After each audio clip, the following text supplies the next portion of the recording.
belum ready rekamannya. Oke, ini sudah mulai nggih? Nggih. Ya.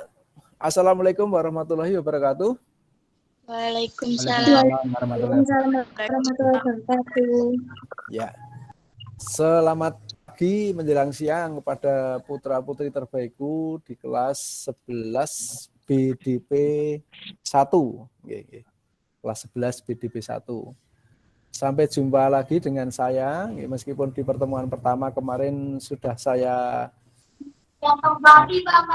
perkenalkan, ya nanti bisa di slide PPT saya ada sedikit perkenalan seperti yang kemarin saya sampaikan. Mohon izin untuk itu. Ya, putra-putri yang terbaik, hari ini kita nanti membahas materi wawasan Nusantara. Tolong nanti dicermati, kalau ada pertanyaan ya dijawab sebisanya, kalau ada hal-hal yang mau ditanyakan kami persilahkan. Mohon izin kami akan share PPT ya, share PPT kepada Anda, kita nanti simak bareng-bareng. Ini ya, sebentar. Oke. Saya share. Ya. Kelihatan PPT saya? Halo? Kelihatan. Oke ya, kelihatan. Ya, terima kasih. Ini perkenalkan saya. Saya ulangi kembali, saya Pak Budriyanto SPD ya, yang di semester ini dipercaya sebagai pengampu mata pelajaran PPKN kepada saudara seperti yang pertemuan dulu sudah saya sampaikan. Kemudian alamannya di ini, Jalan Bangak Simo KM 11, Pelem Simo Boyolali dengan kontak personnya 081 226 39 335. Ya, saya lanjut ya. Hari ini kita akan membahas tentang KD 3.11 tentang wawasan Nusantara dalam konteks NKRI. Pada pertemuan pertama ini, dulu yang pernah kita singgung, saya ulang, tujuan pembelajarannya kurang lebih di sini, Anda nanti akan merasa bersyukur menjadi anggota atau keluarga besar warga negara yang dalam wadah Negara Kesatuan Republik Indonesia. Terus bagaimana nanti Anda bisa secara khusus menjaga kesatuan NKRI itu. Kemudian secara khusus dalam pembelajaran ini kami disajikan materi ini dengan tujuan agar Anda nanti memahami pengertian, kedudukan, fungsi dan tujuan serta aspek Trigatra, Pancagatra dalam wawasan Nusantara dan mampu berpartisipasi dalam mendukung implementasi wawasan Nusantara dalam bingkai NKRI. Oke, saya lanjut, next. Ya. Dalam KD ini nanti Anda harus menguasai tentang wawasan Nusantara seperti yang kami sajikan tadi. Kemudian kedudukan, fungsi dan tujuan wawasan Nusantara, aspek Trigatra, aspek Pancagatra dalam wawasan Nusantara, dan peran serta warga negara dalam mendukung implementasi wawasan Nusantara. Putra-putriku yang terbaik, berikut saya sampaikan dulu sebelum masuk ke wawasan Nusantara. Anda di sekolah tingkat 1 atau bahkan di SLTP dulu pernah mendengar apa itu wawasan Nusantara. Kurang lebih saya cuplikan saja, wawasan Nusantara itu di dalamnya ini ada keberagaman. Ini contoh gambar keberagaman saja, nggih. Ini suku bangsa kita. Ini banyak hal karena Nusantara kita itu terdiri dari berbagai pulau, berbagai suku bangsa, berbagai budaya. Saya ulangi, ini berbagai pulau, terus suku bangsa, terus budaya, dan macam ragam apa saja yang ada di kepulauan di wilayah Negara Kesatuan Republik Indonesia. Saya lanjut, ya.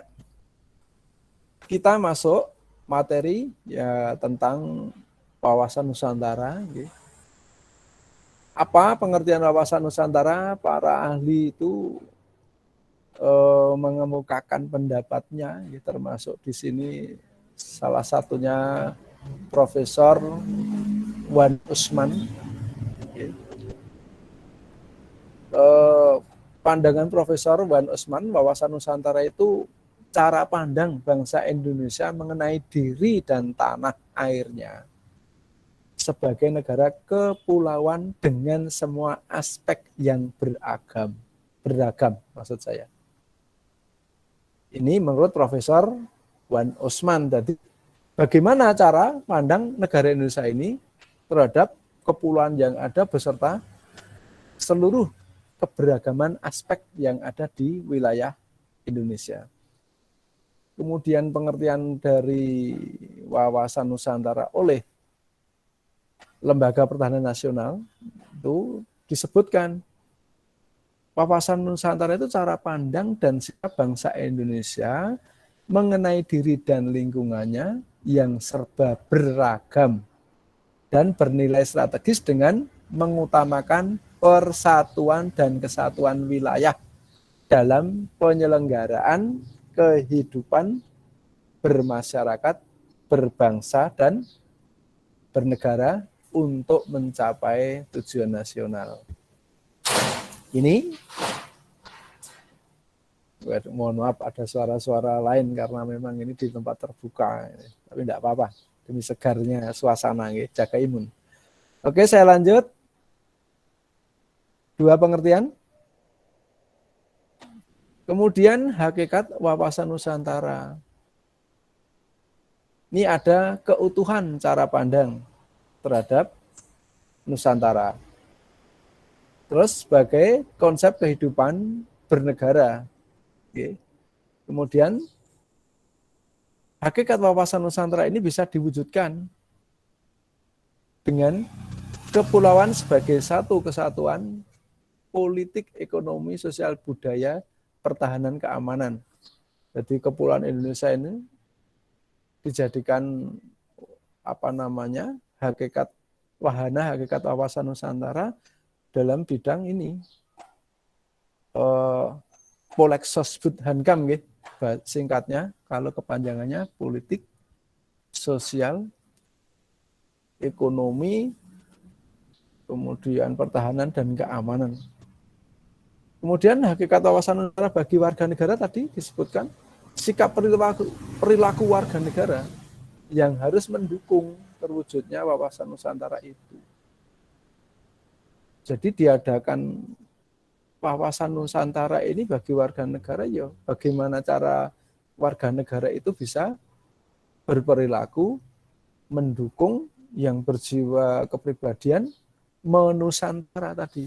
Jadi tidak egois di pribadi, tidak regionalis, tapi menasional. Dilanjut ya.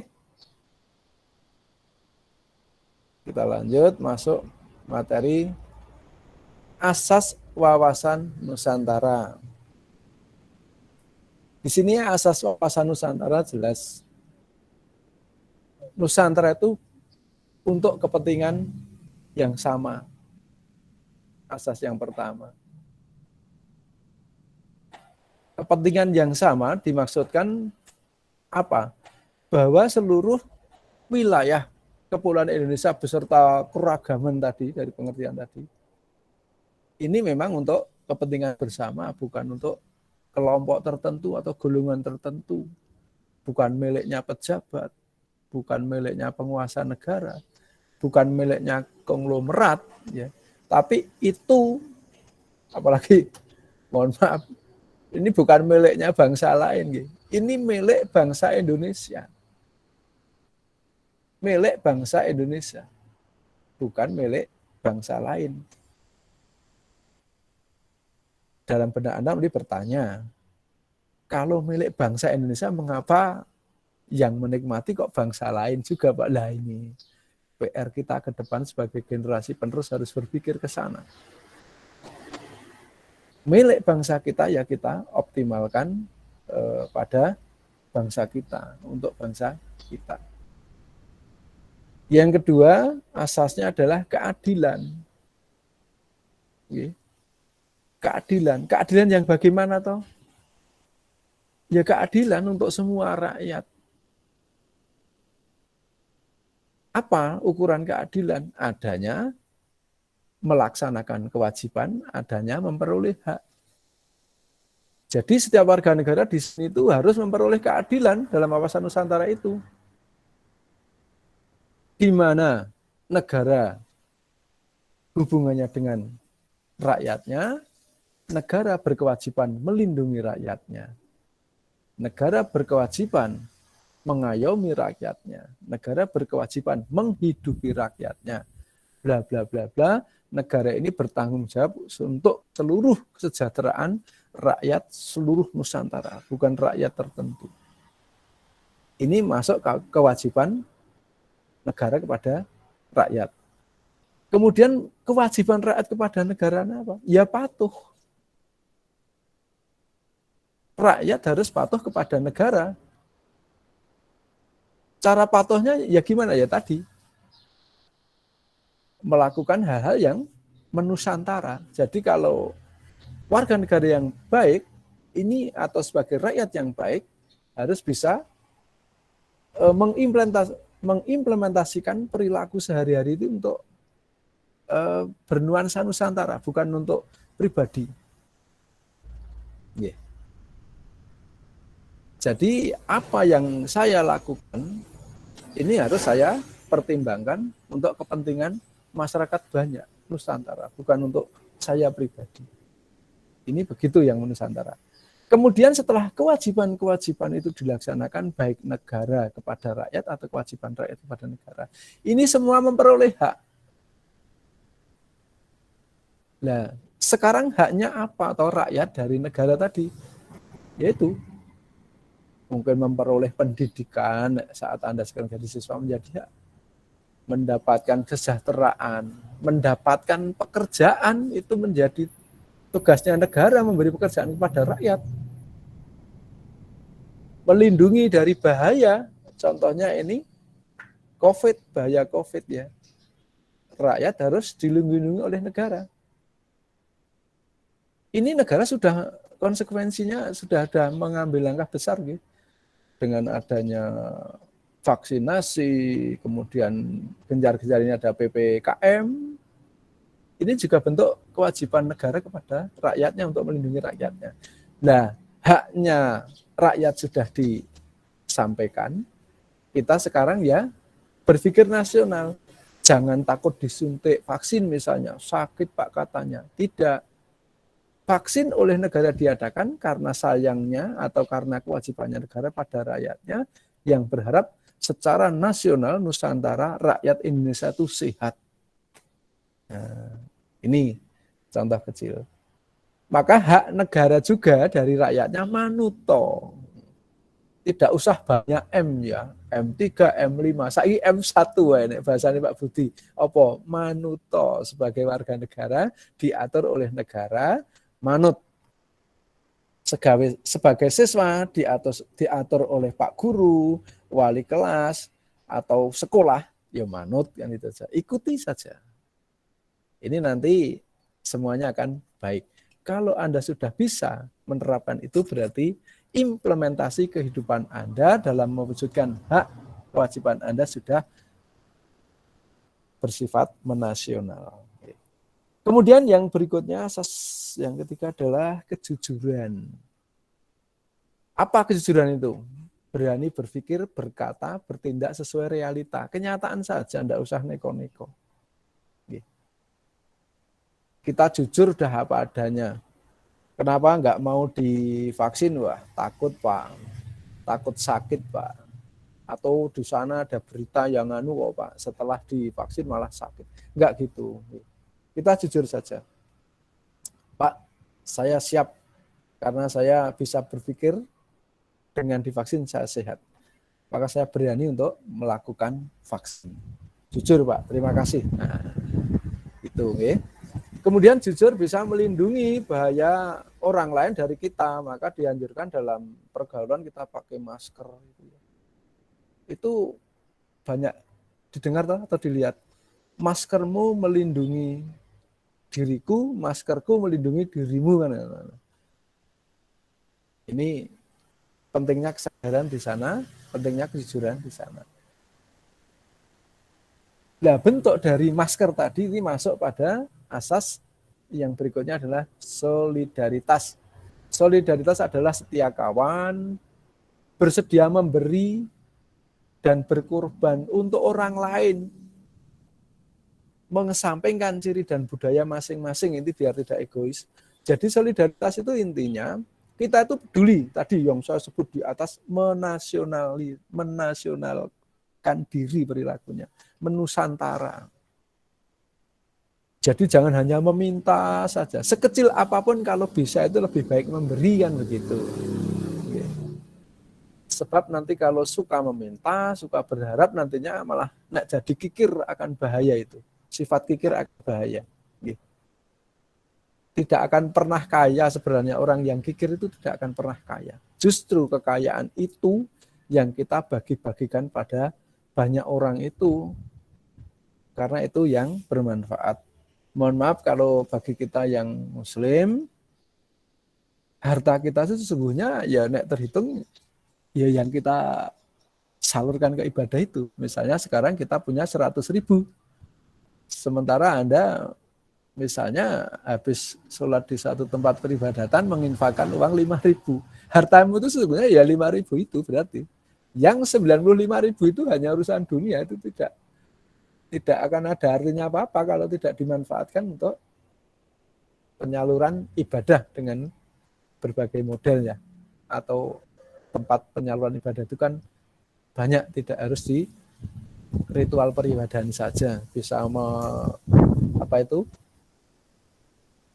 bayari teman nenek makan, bisa mungkin membantu pulsa teman untuk kepentingan yang sekolah atau apa itu sudah termasuk amal jariah. Oke, saya lanjut. Setelah solidaritas kita ke kerjasama ini. Kerjasama dalam konsep wawasan Nusantara ini melakukan sesuatu bersinergis atau bersama-sama, berdasarkan kesetaraan. Di sana ada sinergis, ayo bareng-bareng, gotong royong, masa pandemi, ciki piye sinergis supaya cepat aman di kampungnya, semprotisasi itu, vaksinasi atau apa, sterilisasi tempat, yang kuat ngangkat tangki, yang bisa beli obat, yang punya ilmu ini dan seterusnya, sinergis. Contoh kecilnya itu, yang saat ini masih di pandemi. Kemudian yang terakhir, asas wawasan Nusantara ini adanya kesetiaan terhadap kesepakatan bersama. Nah ini perlu kita sadari betul. Kesetiaan terhadap kesepakatan bersama. Ini setia kepada kesepakatan siapa lah ini? Setia kepada kesepakatan siapa? Kita comeback berpikir ke sana. Saat ini kita menghirup udara segar di Indonesia, saat ini kita berhappy-happy di Indonesia, saat ini kita bisa senang di Indonesia. Tapi jangan lupa, apakah negara Indonesia ini datang secara tiba-tiba terus dirimu muncul di situ menjadi embrio manusia pengelola yang tumbuh besar sampai sekarang? Tidak. Tidak. Negara Indonesia berdiri itu melalui satu perjuangan. Halo? Halo? Ngantuk ya? Halo Pak. Halo, ini Mbak siapa? Halo? Cinta. Mbak Sinta, ya. Oke. Benar toh Mbak Sinta? Negara Indonesia itu lahir tidak tiba-tiba ya? Ya. Betul. Melalui apa? Melalui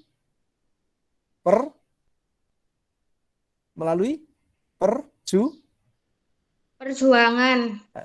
Nah, melalui perjuangan Mbak Sinta. Melalui perjuangan. Nah, perjuangan-perjuangan itu Mbak, dulu kan berawal dari secara regional. Di sini saya lanjutkan kesepakatan bangsa. Ini komitmennya kesepakatan bangsa itu ini. Berdirinya Gerakan Budi Utomo 1908.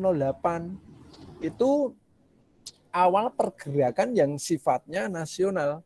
Sampai Budi Utomo memunculkan Sumpah Pemuda pada 1928. Bayangkan 20 tahun. 20 tahun begitu, Mbak. 1908 sampai berdiri gerakan organisasi muda yang sifatnya nasional atau menusantara itu 20 tahun. Wujudnya apa? Sumpah Pemuda tahun 1928 anak-anakku ya. Luar biasa, 20 tahun tidak sedikit. Mereka berjuang, lupa main game, lupa pancing mungkin begitu. Pokoknya lupa yang seneng-seneng di gerakan pemuda kita dulu. Luar biasa. Nah ini perlu kita setia kita di sana, kesepakatan bersama itu.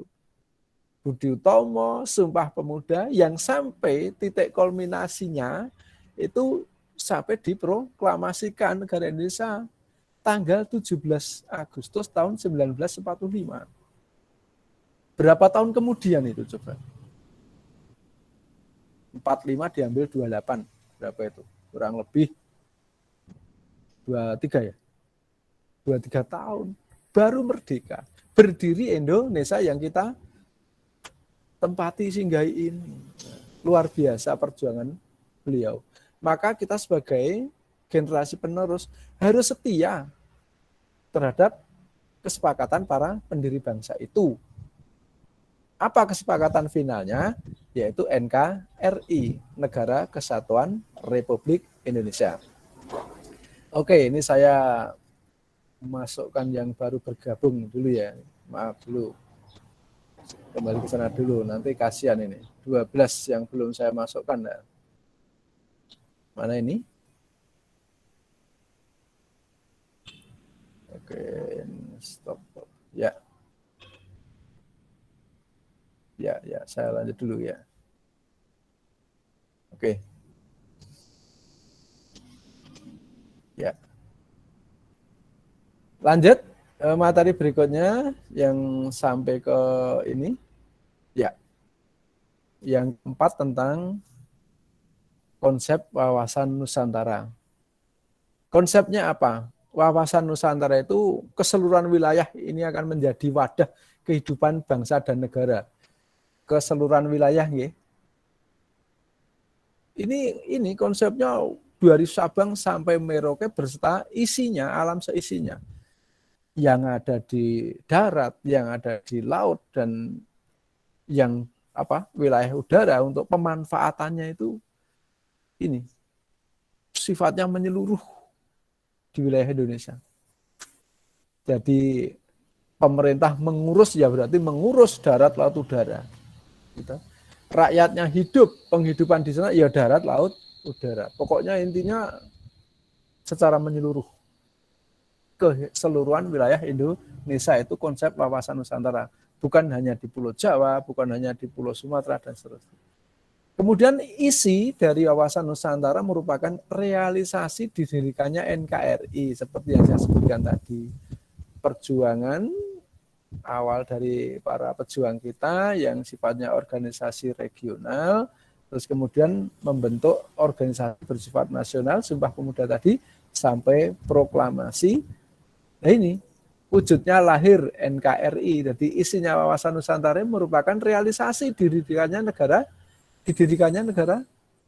Kesatuan Republik Indonesia ini. Yang secara tegas dimuat dalam konstitusi negara RI ya di ini pasal 1 ya. Saya tambahi pasal 1 ayat 1. Ayat 1 Undang-Undang Dasar 1945. Ini.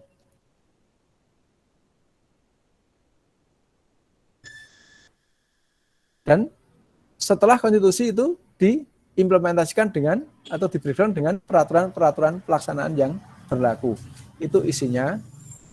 Yang kedua, wawasan Nusantara, isi wawasan Nusantara. Kemudian yang ketiga, tata laku. Konsep wawasan Nusantara, tata laku, itu merupakan cermin dari sikap perilaku lahiriah dan batiniah warga negara Indonesia dalam mewujudkan nilai-nilai wawasan dalam kehidupan sehari-hari. Tadi ada implementasi sebagai warga negara yang baik yang Pak Budi katakan tadi. Kalau implementasimu itu sudah menusantara, berarti tata lakumu itu sudah terukur. Tidak egois, tapi menyadari bahwa saya adalah bagian dari masyarakat Indonesia pada umumnya. Sehingga apa yang saya lakukan ini harus tidak untuk kepentingan saya sendiri, melainkan juga mempertimbangkan kebutuhan atau kepentingan warga negara yang lainnya. Ini konsep wawasan Nusantara begitu. Oke. Saya percepat. Oke. Oh ya, ini pertemuan yang terakhir, nggih. Sudah.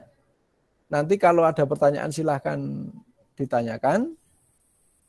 Apa saja bentuknya. Nanti materi ini dan mungkin ada tugas. Kami rencana punya 2 wadah, yang satu nanti ke Google Classroom dan yang satu nanti ke saya sampaikan ke WhatsApp grup kelas. Oke. Halo? Halo? Halo? Halo, yang mendengar saya, halo? Halo. Halo ya semuanya. Oke Mas, ya Mbak dan semuanya. Oke. Ada pertanyaan monggo? Ada pertanyaan silakan. Halo? Halo, yang mau bertanya tentang wawasan Nusantara, sudah apa yang ada dalam benak Anda? Silahkan tanyakan. Boten. Oke.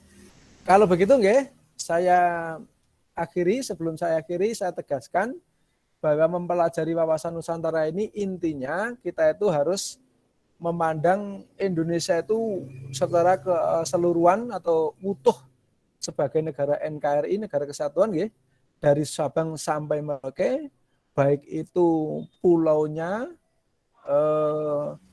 kekayaan budayanya, kekayaan alamnya, kemudian bahasa dan apa saja dalam wadah itu IPOLEK Sosbud Hankam, ya, satu kesatuan IPOLEK Sosbud Hankam, kita sebut ke sana, yaitu satu kesatuan wawasan Nusantara dalam ideologi, politik, ekonomi, sosial, budaya, dan pertahanan keamanan. Karena sifatnya menasional, berarti kita sebagai warga negara yang baik harus bisa berperilaku mewujudkan konsep atau wawasan atau cita-cita wawasan Nusantara itu dengan berperilaku yang bersifat menusantara, tidak untuk kepentingan sendiri. Begitu nggih? Hilangkan egois, hilangkan regionalis, yang hilangkan saya merasa hebat, saya merasa apa dan seterusnya, itu hilangkan. Tapi perilaku yang selalu memperhatikan kepentingan pihak lain. Demikian dari saya, ada salah kurangnya mohon maaf. Semoga pertemuan ini meskipun sedikit, niat baik kita menjadi amal ibadah masing-masing, ya. Nanti bisa ketemu di lain kesempatan. Saya ulangi, materi insya Allah 2 tempat akan kami sajikan di sana melalui WhatsApp web kelas, WhatsApp kelas, maupun itu nanti Google Classroom. Oke. Terima kasih.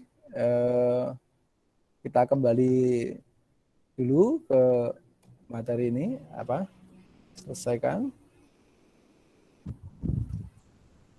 Kembali ke sini. Ada salahnya, kurangnya semuanya mohon maaf, nggih. Salam sehat. Salam sehat semua. Jaga sehat untuk diri dan lingkungan keluarga. Doa kita bersama, semoga kita tetap dalam lindungan Allah SWT, bisa beribadah aktivitas yang lain dalam bentuk apapun, dalam ridhonya. Amin. Oke, saya tutup rekamnya dulu.